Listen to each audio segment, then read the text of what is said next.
Shana Tova, good Yontif, dear friends, once again. It's so wonderful to be here with you, and thank you for being here with us. Take a moment in your mind to imagine the moment at a wedding when the glass breaks.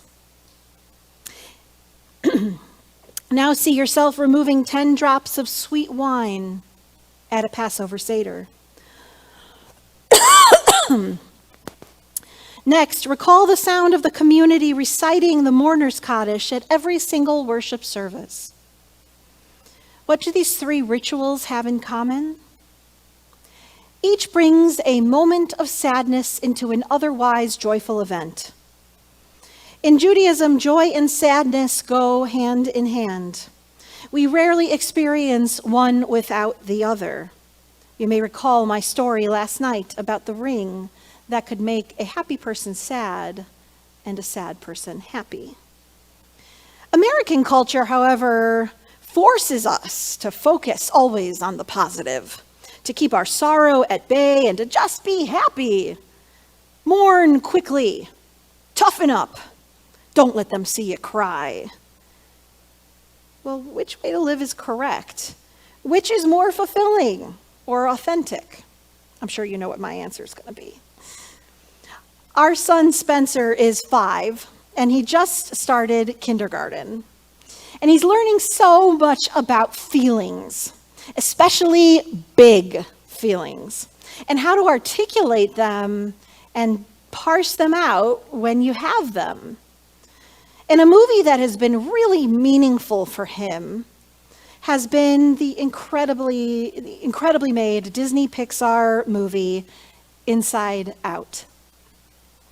Inside Out was released in 2015, and it was lauded by critics and kids and adults. Everyone loved it.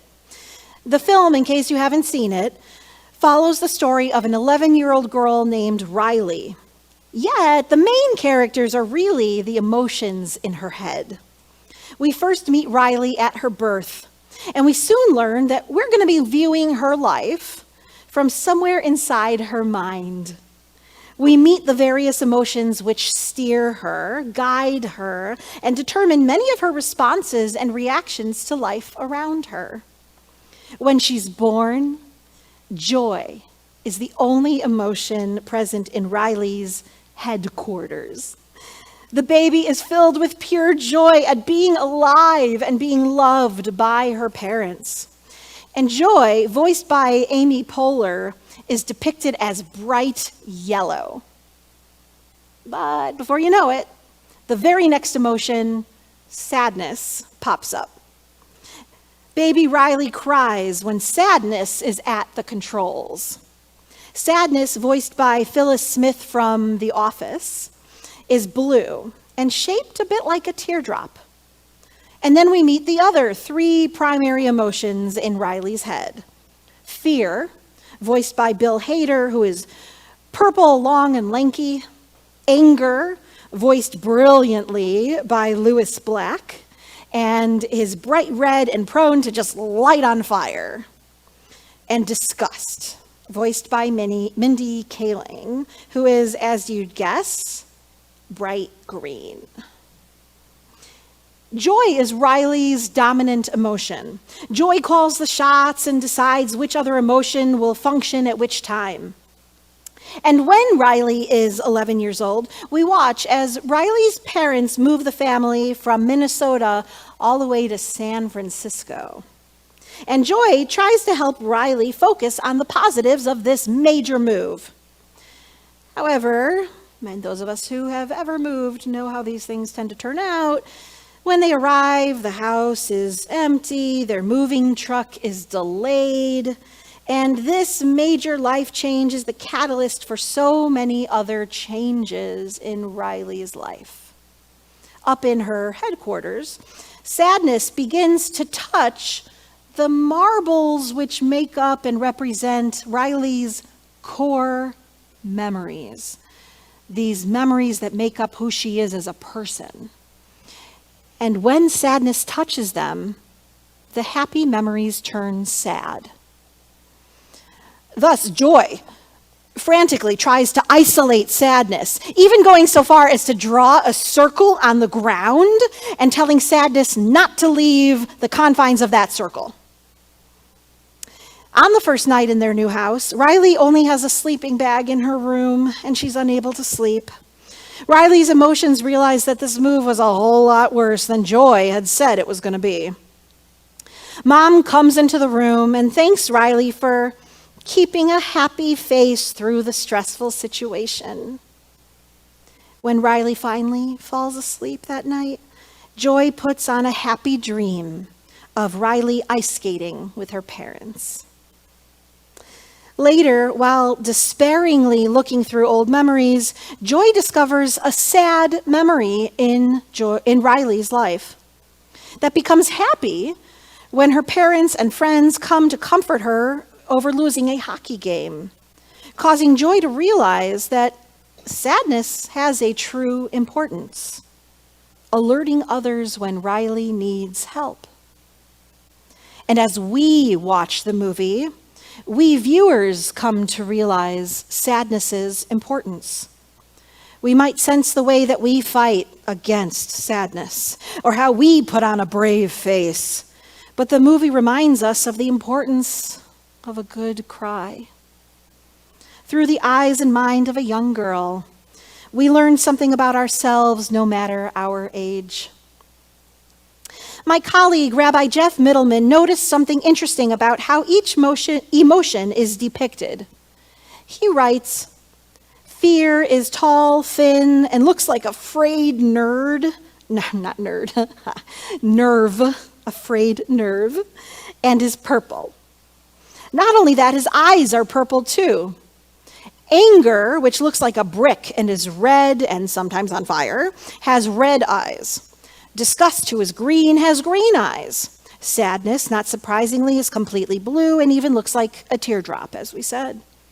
But joy, who is mainly yellow, has more than one color in her.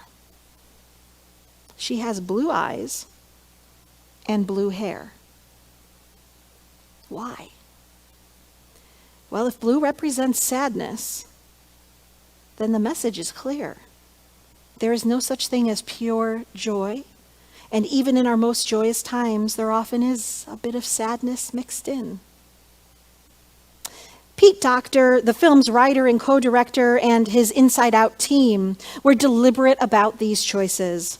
They had spent time with the psychologist Paul Ekman, who is renowned for his research on emotions, and Dr. Keltner, a professor of psychology at the University of California, Berkeley.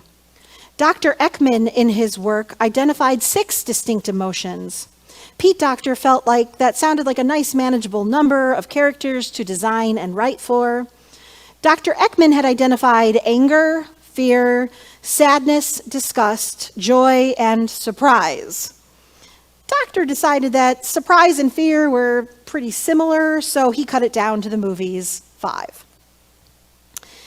Doctor shared, "I realized that sadness was the key. She needed to be the one going on a journey with joy. Joy needed to understand that it's okay for sadness to be included at the controls once in a while. It's only the interaction and the complexity of all of these emotions that brings a real connection between people." Dr. Keltner explains that we know scientifically that a girl Riley's age is going to lose a lot of her joy, and parents of kids this age probably see this. They're going to feel sad.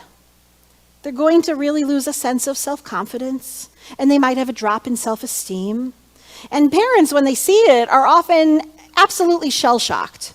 And then sometimes people are saying something even like, maybe she needs something like medication, which I'm an advocate for when it's appropriate, but we also recognize that sometimes we just need space to feel sad.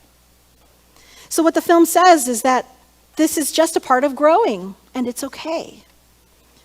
And this is perhaps the most important message in the movie. One of the things I really resonated with is that we have a naive view in the West that happiness is all about the positive stuff. But happiness in a meaningful life is really about the full array of emotions and finding them in the right place. That's a subtext of the movie. The parents want Riley to just be their happy little girl. And she can't. She has to have this full complement of emotions in order to develop. And we all need to remember that. Too many of us learn that certain emotions are unacceptable to express or even to experience. And that's the beauty of this film. And our own Jewish celebrations echo this encouragement to feel the variety of feelings involved in a rich, three-dimensional human experience. And not just to feel, but to sit with our emotions, to be mindful of them, to be in the moment with them. Our most joyous Jewish events have sadness mixed in. And even our greatest moments of joys, like celebrating a wedding, we break that glass and we remember brokenness in our lives, in our past, and in our world. Our tradition groups these two feelings together rather than running away from sadness or sorrow. Likewise, we include moments of happiness at our saddest times. As Rabbi Middleman points out, think about how you feel after a good cry. When you cry, your body is releasing endorphins, chemicals that make you feel good. And that's why a funeral and a Shiva minyan, some of the saddest moments we can experience, are often filled with laughter and love. Friends and family members share stories of their loved one and are so bringing a little bit of joy into these moments that seem so low. In other words, Inside Out shows us that the goal of life isn't to be happy. We will feel sad or angry or frustrated or frightened, but we need the whole range of emotions for developing our sense of self and our relationship with the others in our lives. This Rosh Hashanah, after 18 months and going of living through a horrific pandemic and having our lives upended in so many ways, we nevertheless enter a new year with all of its inherent hope and wonder and openness. We strive to live each day of the new year to its fullest. And I am here to remind you that every day of the new year, it's okay to have all kinds of feelings. We can feel happy and sad at the same time. We can be nostalgic and proud. We can be angry and excited. We can feel broken and yet still so grateful to be alive. I just wonder what we'd accomplish or experience if we took all that energy that we use to push away sadness and instead just used it elsewhere. If we just feel the sadness that our current life brings, would we return to joy or just appreciate it faster? Might allowing time for the sadness or the bitterness or the anger eventually make the joy or the gratitude sweeter? Note, of course, that we use the words Shana Tova when we greet each other on the new year. We wish each other a good year, not a Shana Smecha, not a happy year. We might wish each other a happy new year on January 1st. On the 1st of Tishrei, however, we wish each other goodness. This recognizes the complicated feelings that are part of the human experience, and that we hope that it all turns out okay in the new year. May we embrace the complexities of life in a new way in 5782. May we allow ourselves to feel our feelings, to sit in the discomfort which they may bring, to cry when we need to. And may we always be blessed with a good, healthy, and sweet new year. Shana Tova Umituka. Amen.